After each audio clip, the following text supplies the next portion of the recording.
Hello! Kumusta naman? And welcome sa ating mini vlog. And for today's video ay isasama ko kayo sa Ras Al Khaimah. Kasi bibisitahin natin yung nabili nating farm doon. Opo, chares lang. Eto na nga, may nabalitaan kami na meron daw magandang farmhouse doon sa Ras Al Khaimah at ito ang Grove Farmhouse. Medyo malayo-layo ang biyahe pero carry lang. Minsan lang naman tayo mag long drive. 1.5 hour, pasok lang sa Bangayan, di ba? At ayan na nga, nakarating na tayo dito at pagpasok pala, grabe, napakalawak ng kanilang lupain.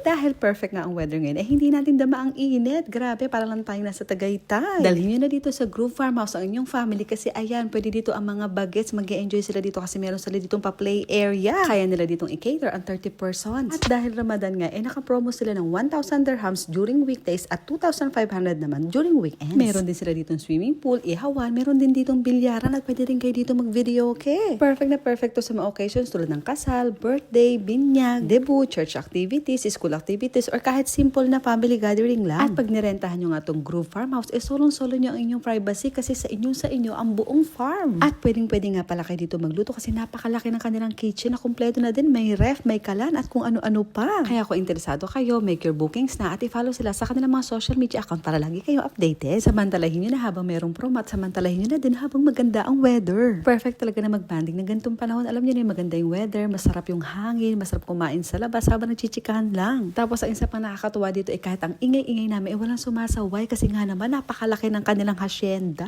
Kahit subigaw kami dito, walang nakakarinig kundi kami lang. At ayan nga, pati si Cooper nag-e-enjoy at nag-chill lang dito sa kanyang staycation. Of course, dito yan sa The Grove Farmhouse kaya parang hinihintay nyo magkita-kits tayo dito. So yun lang, share ko lang. Thanks for watching. I'll see you on my next one. Bye-bye!